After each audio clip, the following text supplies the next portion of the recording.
Hello అండి. ఈరోజు కథ పని మనిషి. అనసూయమ్మకు ఒక పని మనిషితో అవసరం వచ్చింది. అలివేలు అనే పని మనిషి, అమ్మ మీకు పని మనిషి కావాలని పక్క వీధిలో వాళ్ళు చెప్పారు, అందుకే వచ్చాను. నేను బాగా పని చేస్తాను అన్నది అలివేలు ఎంతో ఆస్తిపాస్తులున్న అనసూయమ్మతో.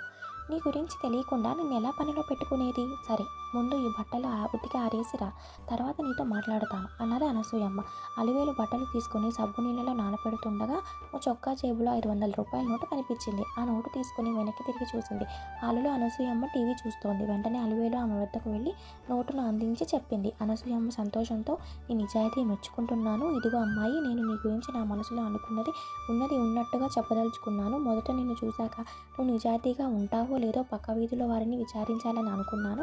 కానీ ఆ అవసరం లేకుండానే నువ్వు నిరూపించుకున్నావు.